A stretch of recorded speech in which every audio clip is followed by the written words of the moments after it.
ಎಲ್ಲ ನಮ್ಮವರು ಎನ್ನುವುದು ಭ್ರಮೆ, ನಾನು ನನ್ನದು ಅನ್ನುವುದು ಸ್ವಾರ್ಥ.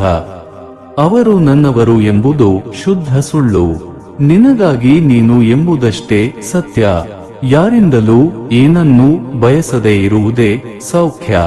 ಒಬ್ಬ ದುಷ್ಟ ಕೆಟ್ಟದಾಗಿ ಗೌರವವಿಲ್ಲದೆ ಮಾತನಾಡುತ್ತಿದ್ದಾನೆ ಎಂದರೆ ಆತ ಅಂತರಂಗದಲ್ಲಿ ತುಂಬಾ ಭಯಭೀತನಾಗಿ ಆಗಿದ್ದಾನೆ ಎಂದರ್ಥ. ಅಂತವರಲ್ಲಿ ಎಷ್ಟೇ ಶಕ್ತಿ ಇದ್ದರೂ ಕೂಡ ಅದು ಎಂದೂ ಅವರ ರಕ್ಷಣೆ ಮಾಡಲಾರದು. ಏಕೆಂದರೆ ಅವರಿಗೆ ತಮ್ಮ ಶಕ್ತಿಯ ಬಗ್ಗೆ ಆತ್ಮವಿಶ್ವಾಸವಿರುವುದಿಲ್ಲ. ಒಣಗಿರುವ ಹೂವನ್ನು ನೋಡಿ ಅರಳಿರುವ ಹೂವು ನಗಬಹುದು, ಆದರೆ ಅದು ಶಾಶ್ವತ ಅಲ್ಲ. ಅದಕ್ಕೂ ಬಾಡೋ ಸಮಯ ಬರುತ್ತದೆ. ಅಹಂಕಾರ, ನಗು ತಾತ್ಕಾಲಿಕ ಅಷ್ಟೇ. ಪ್ರತಿದಿನವೂ ಒಳ್ಳೆಯ ದಿನ ಆಗಲಾರದು ನಿಜ, ಆದರೆ ಪ್ರತಿದಿನವೂ ಒಂದಲ್ಲ ಒಂದು ಒಳ್ಳೆಯದು ಖಂಡಿತ ಇದ್ದೇ ಇರುತ್ತದೆ. ಕಷ್ಟಗಳು ಮನುಷ್ಯನಿಗೆ ಬಾರದೆ ಮರಕ್ಕೆ ಬರುತ್ತದೆಯೇ? ದೇವರು ಕಷ್ಟಗಳ ಜೊತೆಗೆ ಅದನ್ನು ಪರಿಹಾರ ಮಾಡಿಕೊಳ್ಳುವ ಶಕ್ತಿಯನ್ನು ನಿಮಗೆ ಕೊಟ್ಟಿರುತ್ತಾನೆ. ಹಾಗಿದ್ದ ಮೇಲೆ ಅಳುತ್ತಾ ಕೂರುವುದರಲ್ಲಿ ಅರ್ಥವಿಲ್ಲ. ಧೈರ್ಯದಿಂದ ಕಷ್ಟಗಳನ್ನು ಮೆಟ್ಟಿ ನಿಂತರೆ ಸಮಸ್ಯೆಗಳು ತಾನಾಗಿಯೇ ದೂರವಾಗುತ್ತವೆ. ಕೇವಲ ದೇವರನ್ನು ಪೂಜಿಸುವುದರಿಂದ ಪುಣ್ಯ ಬರುವುದಿಲ್ಲ.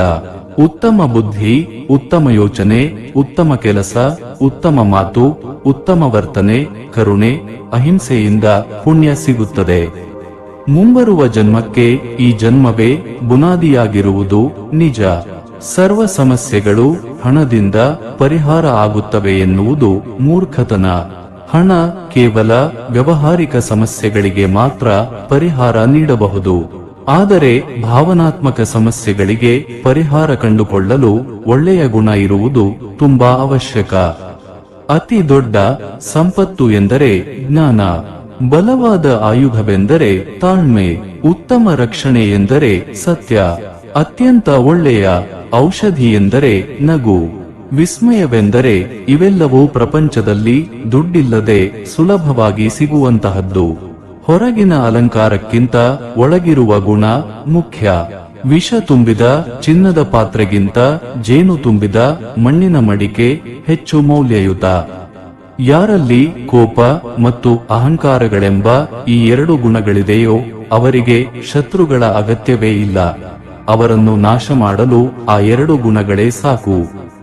ಒಮ್ಮೆ ನಾರದರು ಶ್ರೀಕೃಷ್ಣನಲ್ಲಿ ಕೇಳಿದರಂತೆ, ಈ ಪ್ರಪಂಚದಲ್ಲಿ ಎಲ್ಲರೂ ದುಃಖಿಗಳಾಗಿದ್ದಾರೆ ಏಕೆ ಎಂದು.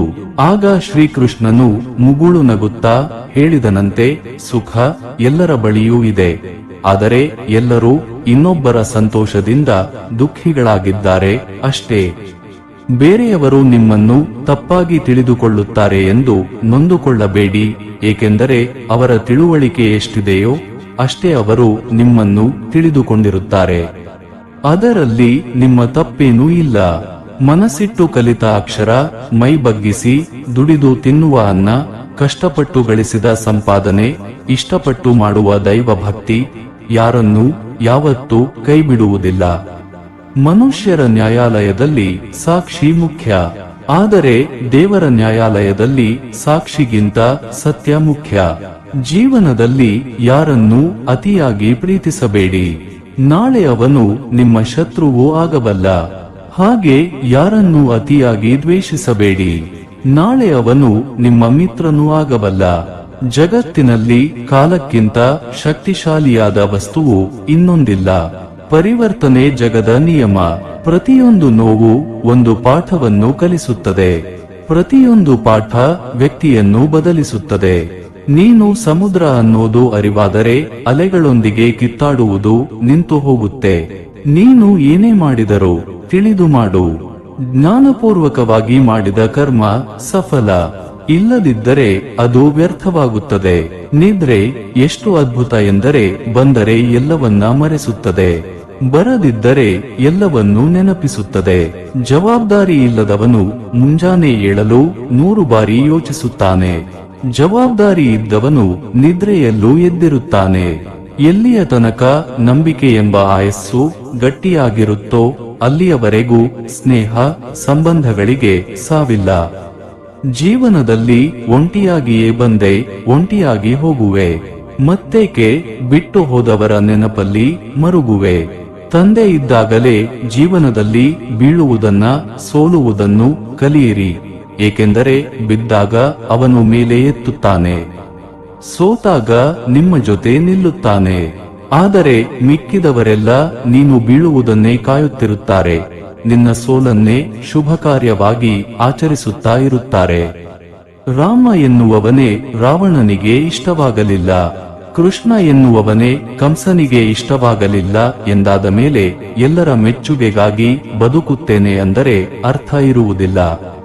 ಉರಿಯುವ ದೀಪ ಮನೆಗೆ ಬೆಳಕು ನೀಡಬೇಕೇ ಹೊರತು ಮನೆಯನ್ನು ಸುಡಬಾರದು. ಮಾತು ಮನವನ್ನು ಗೆಲ್ಲಬೇಕೇ ಹೊರತಾಗಿ ಮನಸ್ಸನ್ನು ನೋಯಿಸಬಾರದು. ನಮಗೆ ಜಗತ್ತು ಅನಿವಾರ್ಯವೇ ಹೊರತು ಜಗತ್ತಿಗೆ ನಾವು ಅನಿವಾರ್ಯವಲ್ಲ ಎಂದು ಅರಿತಕ್ಷಣ ಮನುಷ್ಯನ ಅಹಂಕಾರ ಕಡಿಮೆಯಾಗುತ್ತದೆ. ಜೀವನದಲ್ಲಿ ಯಾರನ್ನೂ ಯಾರೂ ಉದ್ಧಾರ ಮಾಡೋಕೆ ಆಗಲ್ಲ, ಯಾರು ಯಾರನ್ನೂ ಹಾಳು ಮಾಡೋಕೂ ಆಗಲ್ಲ. ಅವರವರ ಯೋಚನೆ ಅವರವರ ಉದ್ಧಾರಕ್ಕೆ ಹಾಗೂ ಅವರು ಹಾಳಾಗುವುದಕ್ಕೆ ಮೂಲ ಕಾರಣವಾಗುತ್ತದೆ. ಊಟದ ಸ್ಪರ್ಧೆಯಲ್ಲಿ ಭಾಗವಹಿಸಿದಾಗ ಗೆಲ್ಲಬಹುದು ಅಥವಾ ಸೋಲಬಹುದು ಅಷ್ಟೇ. ಒಂದು ವೇಳೆ ನೀವು ಭಾಗವಹಿಸದೇ ಇದ್ದಲ್ಲಿ ನೀವು ಗೆಲ್ಲುವ ಪ್ರಶ್ನೆಯೇ ಬರಲ್ಲ. ಹಾಗಾಗಿ ಜೀವನದಲ್ಲಿ ಭಾಗವಹಿಸುವಿಕೆ ತುಂಬಾ ಮುಖ್ಯ. ಯಾವತ್ತೂ ಪ್ರಯತ್ನ ಮಾಡದೆ ಸೋಲುವುದಕ್ಕಿಂತ ಪ್ರಯತ್ನಿಸಿ ಸೋಲುವುದು ತುಂಬಾ ಒಳ್ಳೆಯದು. ಅದು ಮುಂದೆ ನಿಮ್ಮ ಗೆಲುವನ್ನು ಅತಿ ಸುಲಭವಾಗಿಸುತ್ತೆ. ನಿಮ್ಮ ಎಲ್ಲಾ ಸಮಸ್ಯೆಗಳಿಗೆ ಸಹನೆಯ ಕೊರತೆಯೇ ಕಾರಣ.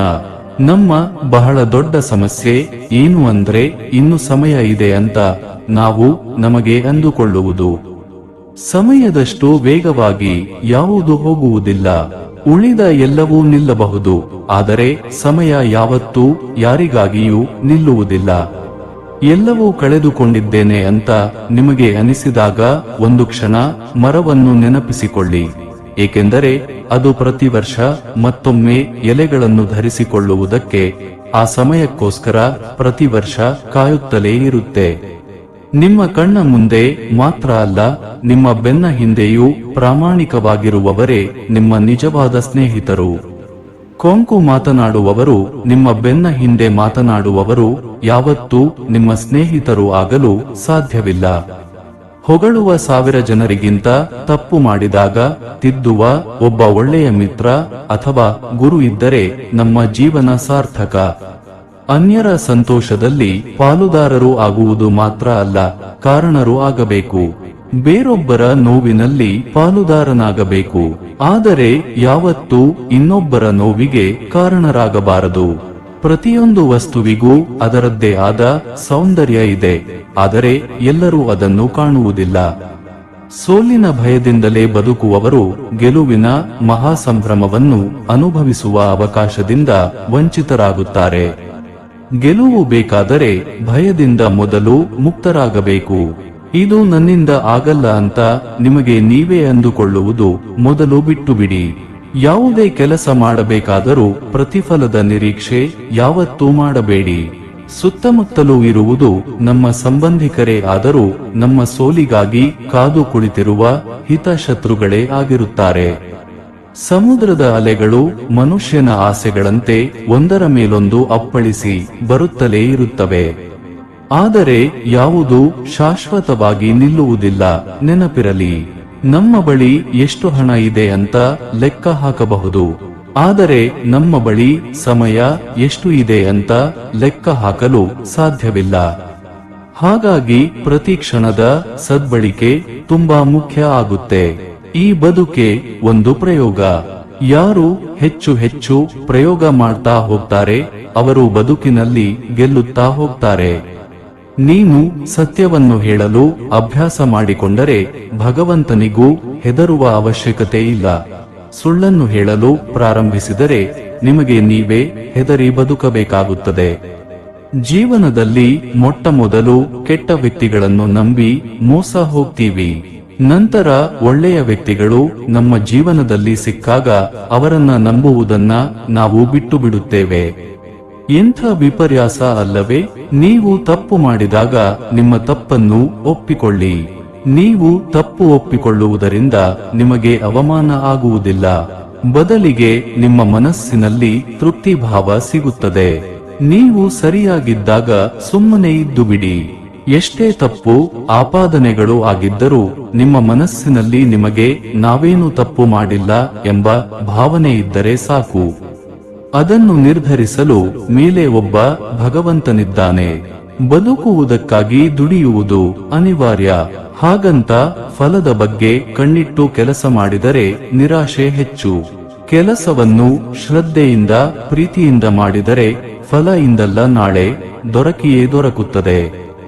ಶ್ರೀಕೃಷ್ಣಂ ಒಂದೇ ಜಗದ್ಗುರು. ಆ ಶ್ರೀಕೃಷ್ಣ ಪರಮಾತ್ಮ ಎಲ್ಲರಿಗೂ ಒಳ್ಳೆಯದನ್ನು ಮಾಡಲಿ. ಶುಭವಾಗಲಿ. ಧನ್ಯವಾದಗಳು.